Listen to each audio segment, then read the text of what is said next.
भक्तजनों, हर हर महादेव। श्री शिव महापुराण भाषा तिथि पार्वती खंड का 53वां अध्याय। हिमाचल के ग्रह से वर की विदाई। ब्रह्मा जी बोले, अब विष्णु आदि के सब देवता और तपोधन मुनि वहां से विदा लिए उद्धत हुए। हिमाचल अपने बंधुओं के साथ जनवासे में आए। शिव जी की अनेक प्रार्थना कर कृतज्ञता प्रकट की और निवेदन किया कि कुछ दिन और यहाँ निवास कीजिए।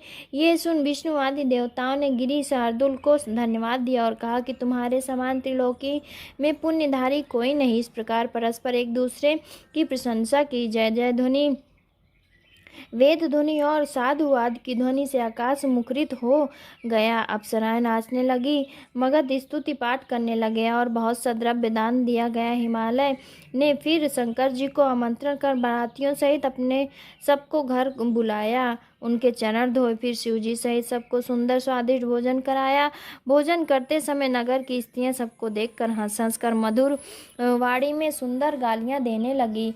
पश्चात भोजन कर सबने आचमन कर प्रसन्नता और तृप्ति पा अपने स्थान को प्रस्थान किए। तीसरे दिन भी सबका सम्मान हुआ। गिरीश ने विधि पूर्वक दान मान सहित सबका आदर किया। चौथे दिन सविधि चतुर्थी कर्म किया और इस अवसाद पर भी साधुवाद और जय ध्वनि सहित बड़ा उत्सव हुआ और हिमालय ने बहुत सा दान दिया। पांचवें दिन सबने फिर चलने का प्रस्ताव भेजा, परंतु हिमालय ने आग्रह करा, सबको पुनः रोका और कुछ दिन तक शिवजी सहित सब देवता वहीं टिके रहे। पश्चात सप्तर्षियों ने जाकर मैना और हिमालय को बहुत समझाया, शिव तत्व का वर्णन किया तथा शिव जी को विदा करने का अनुरोध किया। तब हिमालय ने स्वीकार कर बड़े आदर से सबको विदा किया।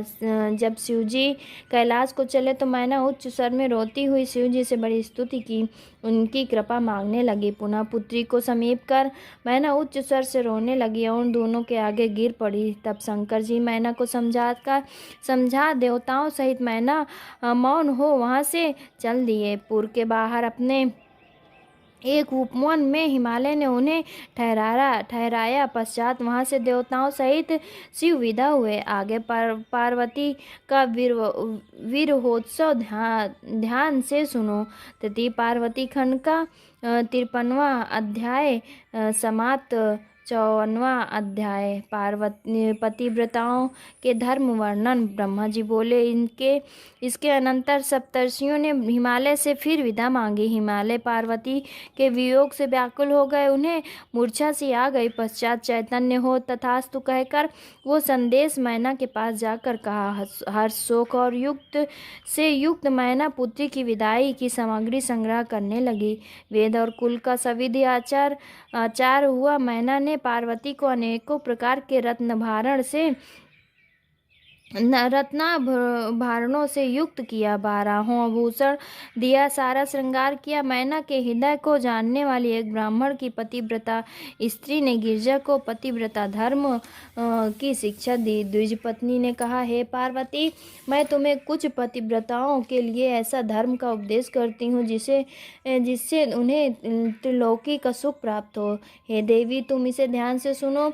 वो पतिव्रता स्त्री धन्य और पूज्य है जो अपने स्वामी को परमेश्वर मान उनका सदृश्य ही उनकी सेवा करती हैं। वहाँ तो सुख भोगती ही हैं, अंत में उसे पतिलोक की प्राप्ति होती है। सावित्री, लोकमुद्रा, अरुंधति, सांडिल्या, शत्रुपा, अनसुईया, लक्ष्मी, स्वधा, सती, संज्ञा, सुमति, श्रद्धा, मैना और स्वाहा तथा और भी पतिव्रताएं हैं जिन्हें मैं यहाँ विस्तृत रूप से नहीं कह सकती, किंतु पतिव्रत के स्वभाव से सभी जगत में मान्य और पूज्य हैं। ब्रह्मा, विष्णु, महेश आदि देवताओं परंतु पतिव्रता के प्रभाव से सभी जगत में मान्य और पूज्य हैं। ब्रह्मा, विष्णु, महेश और देवताओं तथा ऋषियों ने भी इनको सम्मानित किया है। इस कारण तुम सर्वदा अपने पति शंकर की सेवा करती रहना, क्योंकि ये सत्पुरुषों की गति दाता और दीनों पर कृपा करने वाले हैं। पतिव्रताओं का ये धर्म श्रुतियों और स्मृतियों में लिखा है। पतिव्रत पारण को उचित है कि जब पति भोजन कर ले वे तब स्वयं भोजन करें। ऐसा करने से स्त्री को सर्वदा आनंद की प्राप्ति होती है। पति के सो जाने पर स्वयं सोएं और पति के पहले ही जागें तथा निश्चल भाव से पति की प्रिया बनी रहें और उनका हित करें। कभी बिना अलंकार के पति के सामने ना जावें और पति के परदेश रहने पर तो कभी श्रृंगार ही न करें।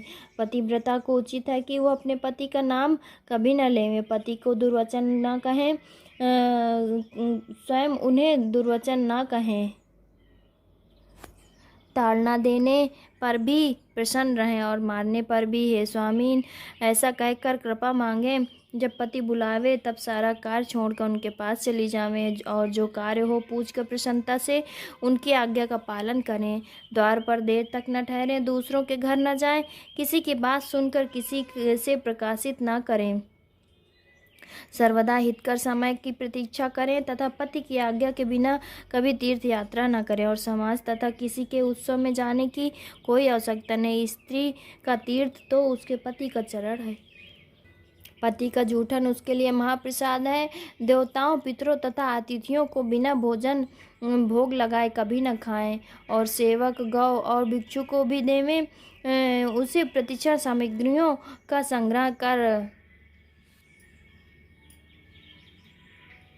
तथा चतुरता, प्रसन्नता और मितव्यता का ध्यान रखना चाहिए। पति की आज्ञा के बिना स्त्री व्रत और उपवास आदि न करें, क्योंकि बिना आज्ञा के कुछ फल नहीं होता और परलोक भी बिगड़ता है। पति कैसा भी हो, रोगी, वृद्ध और क्यों दुखी क्यों न हो, स्त्री उसका उल्लंघन न करें। जब वो स्त्री धर्म से हो तब 3 दिन किसी को मुख न दिखावे और जब तक स्नान से शुद्ध न हो जावे तब तक उसका कोई शब्द भी न सुनने पावे। पतिव्रता को उचित है कि वो अपने पति को शिव रूप में ही जाने, पति से कभी भी कातर वाक्य न बोले और न पति की निंदा ही करे।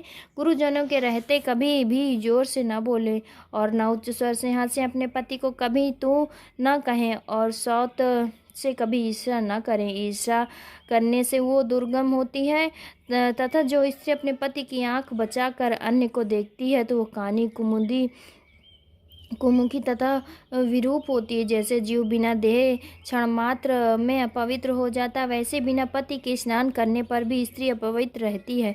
स्त्री अपना शील कभी न भंग करें, क्योंकि ऐसी पतिव्रताओं पर ही पृथ्वी का गर्व होता है। वही स्त्री पाप नाशक है जो सर्वदा पवित्र रहती है। गृहस्थी की जड़ स्त्री है, सारे सुखों की जड़ स्त्री है, क्योंकि धर्म फल की प्राप्ति के लिए संतान वृद्धि में स्त्री ही कारण है। वही सच्चा गृहस्थ है जिसके घर में पतिव्रता स्त्री है। पतिव्रता और गंगा में कोई भेद नहीं, वे शिव और पार्वती के समान पवित्र हैं। स्त्री के लिए उसका पति ही ओंकार है और वेद तथा श्रुति है। पति तप है तो स्त्री क्षमा है, यदि पति फल है तो स्त्री सत्य क्रिया हे पार्वती।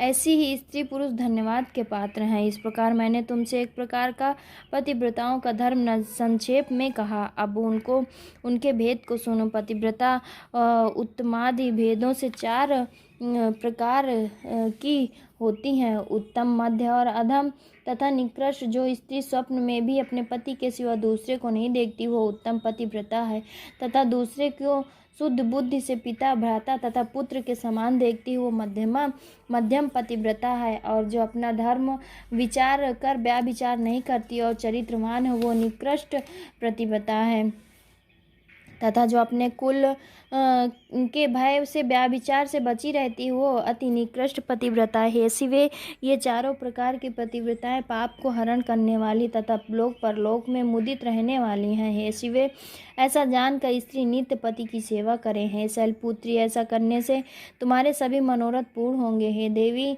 मैं तुमसे अधिक क्या कहूँ, क्योंकि तुम तो जगत की माता महेशी हो और साक्षात शिव जी तुम्हारे पति हैं। तुम्हारा तो नाम सुनते ही स्त्रियां पतिव्रता होंगी। है कल्याणी, जगत के आधार के लिए मैंने ये उपदेश तुम्हें दिया है। ब्रह्मा जी कहते हैं, ऐसा कहकर जब पार्वती को प्रणाम कर वो ब्राह्मण स्त्री चुप हो गई तो शंकर प्रिया पार्वती को बड़ा आनंद प्राप्त हुआ तिथि पार्वती खंड का 54वां अध्याय समाप्त। 55वां अध्याय हिमालय के ग्रह से शिव पार्वती की विदाई तथा ब्राह्मणों द्वारा संबोधन। विष्णु ब्रह्मा जी कहते हैं इस प्रकार, उस ब्राह्मणी ने देवी पार्वती को पतिव्रत धर्म की शिक्षा देकर मैना से कहा, अब इसको विदा करो। तब बहुत अच्छा कहकर मैना प्रेम से वशीभूत हो गई। फिर धैर्य धारण कर पार्वती को बुलाकर विरह से व्याकुल हो उन्हें बारंबार पकड़कर उच्च स्वर से रोने लगी। पार्वती भी दीनता के वचन कहकर माता का आलिंगन कर उच्च स्वर से रोने लगी।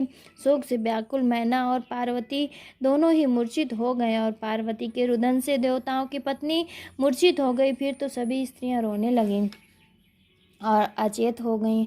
औरों की तो बात क्या, विदाई के समय स्वयं योगेश्वर प्रभु भी रोने लगे।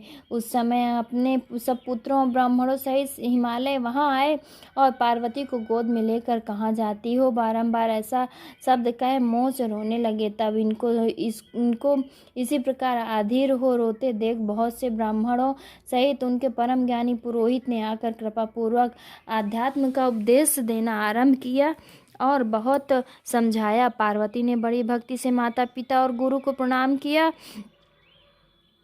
और लोकाचार से बारंबार रुदन करने लगे। पार्वती के रुदन को देख उनके माता पिता और भाई बड़े ही व्याकुल हो गए। अन्य स्त्रियां, भ्राता और पिता भी प्रेमबद्ध हो बारंबार रोने लगे। तब ब्राह्मणों ने आकर सबको सादर समझाया और कहा कि अब यात्रा की सुखद लग्न टल रही है, देर मत करो। फिर तो हिमालय ने धैर्य धारण कर मैना को समझा कर पालकी मंगा उस पर पार्वती को चढ़ा दिया तथा माता पिता और ब्राह्मणों के आशीर्वाद दिए। पार्वती ने माता पिता तथा अन्य द्विजो पुरोहित और उनकी स्त्रियों को नमस्कार कर प्रस्थान किया। प्रेमवश हिमालय बहुत दूर तक साथ साथ चले और वहां तक चले गए जहां सब देवता ठहरे थे। पश्चात पार्वती सहित शिव जी अपने स्थान में आए और लोकाचार दिखाते हुए उन्होंने अनेक वस्तुओं का पहाड़ सजा विष्णु आदि सब देवताओं को भोजन कराया। भोजन कर सब देवताओं ने शिव जी की स्तुति की कर उनकी परिक्रमा तथा विवाह की बड़ी प्रशंसा की और पुनः सब अपने अपने स्थान को गए। फिर मुझे और विष्णु जी को स्वयं शिव जी ने प्रणाम किया और मैंने आशीर्वाद दिया। फिर शंकर जी के आगे स्थित हो हमने और विष्णु जी ने हाथ जोड़कर शिव को प्रणाम कर उनके विवाह की प्रशंसा की तथा अपने स्थान को आए। शिव जी भी कैलाश में स्थित हो पार्वती के साथ विवाह करने लगे।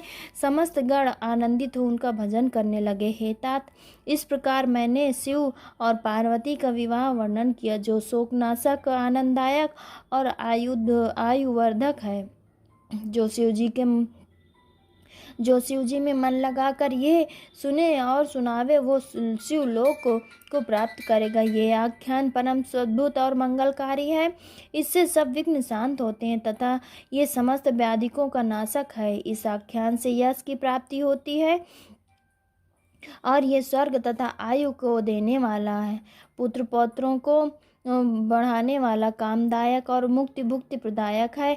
इससे अल्प मृत्यु नहीं होती तथा महान शांति और कारण का दाता है। इसमें बुरे स्वप्नों की शांति होती है तथा ये बुद्धि ज्ञान दाता है। यह शिव जी को सभी अवस्था में प्रसन्न करने वाला है। विशेषतः शिव जी के प्रतिष्ठापन के समय तो इसे अवश्य ही पढ़ें तथा शिव संबंधी प्रत्येक कर्मों के आरंभ में इसे पढ़ें।